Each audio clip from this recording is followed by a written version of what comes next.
नहीं देख रहा है आप हम पहले ही खड़ा हुए थे, आपके क्वेश्चन किस संक्रमण काल से आप गुजर रहे हैं माननीय नेता प्रतिपक्ष। हम आप ही की तरफ देखे रहे आप सब इतना सुंदर रंग का बांडिया है, उधर देखे नहीं, ये तो मेरा नजर खराब हो जाए। बोलिए बोलिए बोलिए। नहीं, मैं पहले खड़ा हुआ था, ये मैं आपसे बता रहा हूँ। चूंकि प्रश्न काल शायद आप नहीं भी देख सके होंगे, कोई ऐसी बात नहीं है इसमें। हम बोले प्रश्न तो मैं ये कह रहा था कि अध्यक्ष महोदय, आप हमारे क्षेत्र की घटना है जी बताइए। और घटना बिल्कुल बड़ा सुनियोजित तरीके से घटित हुई। होली के दिन सब लोग गुलाल रंग खेलते हैं, हम सब जानते हैं। धनवार थाना के खोड़थंभा में जब होली खेलते हुए लोग आगे बढ़ रहे थे तो पुलिस ने उसको रोका वहां पर, और उसके बाद फिर उधर से पत्थर चला, पेट्रोल बम चला, बोतलें चली, कई लोगों की दुकानें जला दी गई, मोटरसाइकिलें जला दी गई, और पुलिस बिल्कुल मूक दर्शक रही। और उसके बाद जो घटनाएं घटी, पुलिस ने इसके बाद केस किया। यानी तुष्टीकरण की राजनीति के भी हद होती है। पुलिस ने 80 लोगों के ऊपर केस किया और 80 में से 40 हिंदू के ऊपर और 40 मुसलमानों के ऊपर। उसके बाद 22 लोगों की गिरफ्तारी हुई, जो जानकारी मिली। उस 22 में भी 11 हिंदुओं की गिरफ्तारी हुई और 11 मुसलमानों की हुई। भाई ये क्या मतलब है? हिंदू तो जा रहे थे अपने हाथों में रंग लेकर के, गुलाल लेकर के, अबीर लेकर के खेल रहे थे। उनके हाथ में ना पत्थर था, ना कोई लाठी था, ना पेट्रोल बम था, ना कोई बोतल था। तो केस तो उन लोगों के ऊपर होना चाहिए था कि जो जिन लोगों ने हमला किया था, जिन लोगों ने माहौल को बिगाड़ने की कोशिश की। और उसके बाद रात में प्रशासन घर घर से जाकर के लोगों को गिरफ्तार कर रही है।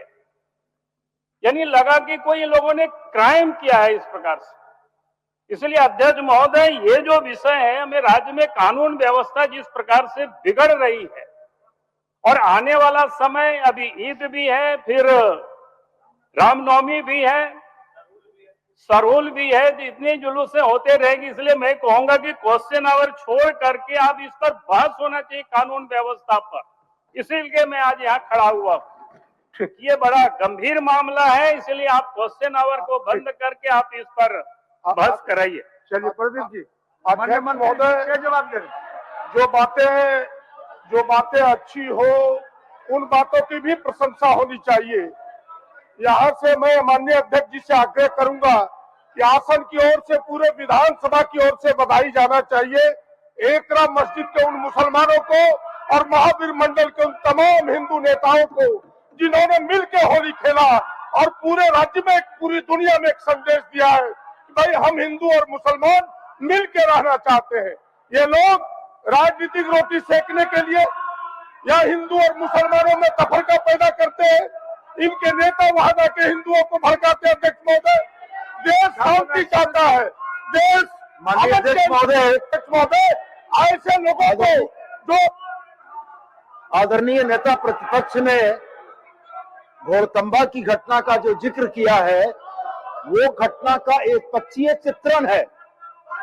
सांप्रदायिक सौहार्द बिगाड़ने की एक प्रायोजित कोशिश की गई।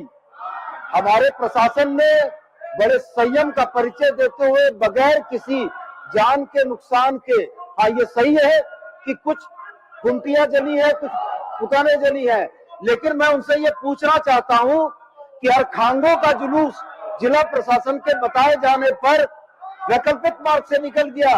गुंडरी के जुलूस में कौन वो लोग थे जिन लोगों ने जिला प्रशासन के साथ हाथापाई की? कौन वो लोग थे जो जिला प्रशासन के रोके जाने के बाद भी मस्जिद के समक्ष गए और इन घटनाओं को अंजाम दिया?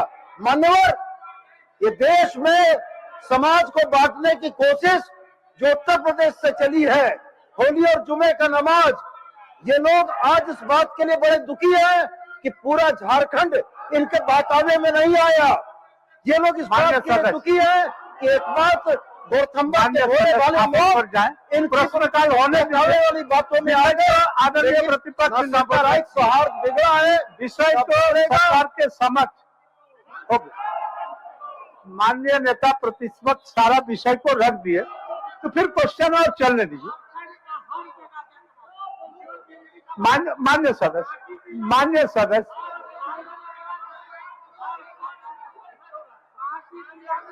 इसके बाद राज सिन्हा जी का सवाल था। आसन पर जाए मान्य सदस्य, आसन पर जाए। हो गया, विषय आ गया। विषय बाबूलाल जी नेता प्रतिपक्ष माननीय सारा को रख दिया है। अब बेल पर आने का कोई औचित्य नहीं बचता है।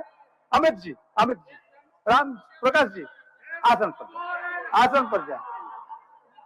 माननीय मंत्री जी, प्रदीप जी का जवाब कौन दे रहा है? राजस्व माननीय मंत्री जी, प्रदीप जी का प्रश्न का जवाब आसन पर। ठीक है, विषय तो आ गया।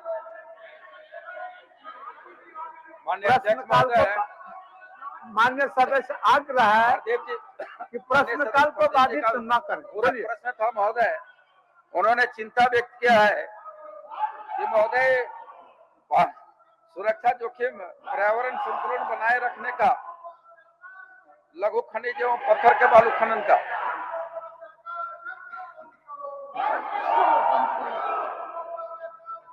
माननीय मंत्री जी, ये महोदय, तो सरकार का उत्तर उनको मिला हुआ है महोदय, और हम समझते हैं कि आदरणीय प्रदीप बाबू संतुष्ट होंगे जवाब से महोदय। आप माननीय सदस्य कुछ पूछेंगे?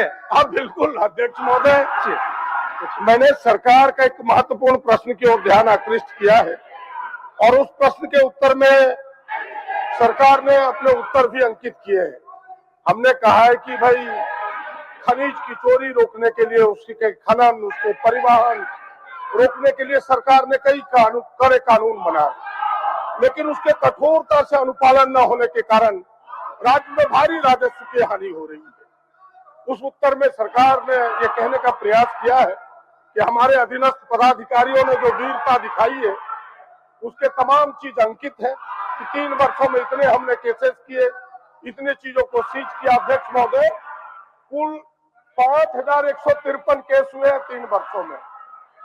ये देखने में तो बड़ी संख्या लगती है 3 वर्षों में, लेकिन इसे साल भर अगर डिवाइड किया जाए अध्यक्ष महोदय, तो यह 1700 के लगभग आता है। एक साल में 1700 केस हुए। इस राज्य में 606 थाने अध्यक्ष महोदय, यानी साल भर में एक थाने ने 3 केस से भी कम केस किया। ये है इसकी कहानी। हम केवल सरकार से यही जानना चाहते हैं कि यह 3 केस एक थाने पर करके क्या सरकार इस राजस्व के चोरी को रोकने में सफल हुई है? खुद सरकार इससे संतुष्ट है? क्योंकि अंतिम खंड में इन्होंने कहा कि यथोक्त, यानी इसके आगे हमें कुछ कहना नहीं है। जो हमने कह दिया वो समुचित है, उससे आगे हमें कुछ कहना नहीं है। तो क्या सरकार इतनी ही कार्रवाई से संतुष्ट है कि और कुछ बेहतर करने का प्रयास सोच रही है सरकार? ये मैं सरकार से जानना चाहता हूँ। माननीय मंत्री जी, इतने नहीं बिल्कुल कार्रवाई को जो संसूचित करके आपने माननीय सदस्य को बताया है, यही अंतिम है कि इससे आगे भी कुछ करेंगे? बता दीजिए। बिल्कुल महोदय, माननीय सदस्य जी की जो चिंता है वो लाजमी है महोदय, और हम लोग इसके आगे भी कार्रवाई, बड़ी कार्रवाई भी करने के लिए हम लोग आगे बढ़ेंगे महोदय। राज्य का राजस्व का कहीं हानि अगर होगा तो निश्चित तौर पर विभाग सरकार उस पर कार्रवाई करेगी महोदय, और 2017 का जो नियमावली है उस आधार पर हम लोग कार्रवाई करने के निश्चित संकल्प लिया है महोदय, और कार्रवाई हम लोग करेंगे महोदय। ठीक, माननीय सदस्य राज सिन्हा जी। अध्यक्ष महोदय, जब आपने छेड़ा है इसको अंतिम रूप दे, जो 2017 की कानून का हवाला दे रहे हैं माननीय मंत्री जी, उसमें ई चालान के प्रावधान है कि भाई ई चालान करेगा, जनरेट करेगा। फिर है कि भाई सभी वाहनों में, जो वाहन है ट्रांसपोर्टिंग के जो वाहन होंगे, उसमें जीपीएस भाई लगाया जाएगा। लेकिन ये सारी चीज फेल है। ई चालान सिर्फ जनरेट होता है। आप बगल बिहार को देखें तो ई चालान उसके कांटे से जुटा हुआ है। यहाँ ई चालान कांटे से जुटा हुआ नहीं है, वो व्यक्ति बैठ के ई चालान करता है। भाई कांटे से अगर उसको हम जोड़ दें तो फिर ई चालान में जो ओवरलोडिंग है वही कम होगा। सरकार उस दिशा में कोई प्रयास नहीं कर रही है। दूसरा, जो जीपीएस का है उसका भी नियंत्रण इनके पास नहीं है। जीपीएस का नियंत्रण वाहन मालिकों के पास है। जीपीएस का भी नियंत्रण आपके पास हो। आप इस दिशा में क्या प्रयास कीजिएगा। और तीसरी चोरी होती है कि जितनी भूखंड दी जाती है अध्यक्ष महोदय लीज के लिए, उस भूखंड से इतर लोग खनन करता है, उसके अलावे खनन करता है। मैप तो आप बना देते, लेकिन धरातल पर उस मैप को दरकिनार करके कोई अलग भूमि पर भूखंड पर लोग खनन करता है। उसके लिए माननीय सरकार सदस्य, नियंत्रण के लिए क्या करती है, ये हमें सरकार अब प्रश्नकाल चलने दीजिए, प्रश्नकाल चलने दीजिए।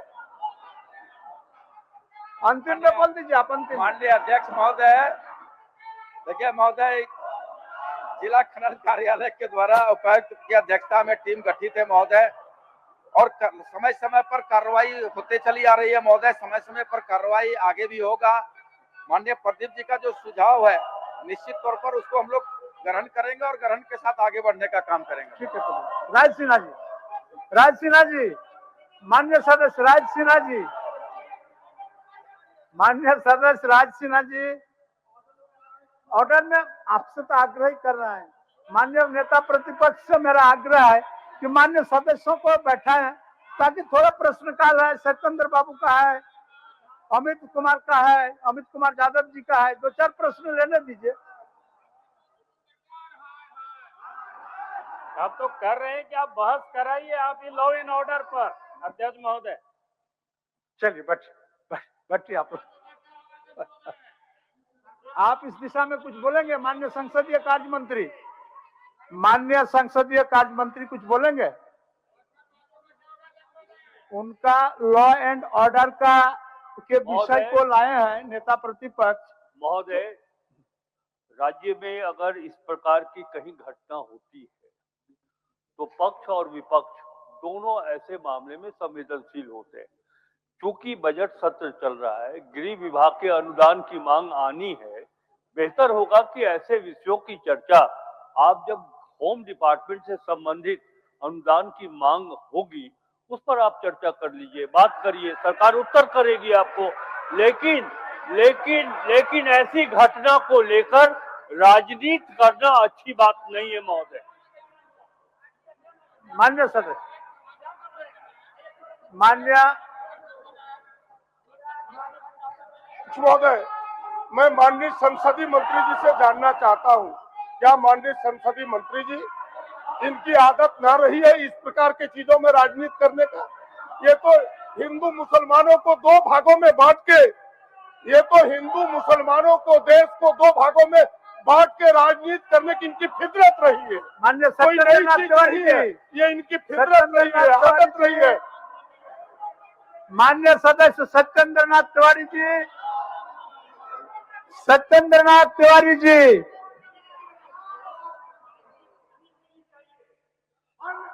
प्रश्नकाल चलने दीजिए, प्रश्नकाल चलने दीजिए, प्रश्नकाल चलने दीजिए। माननीय सदस्य, प्रश्नकाल चलने दीजिए।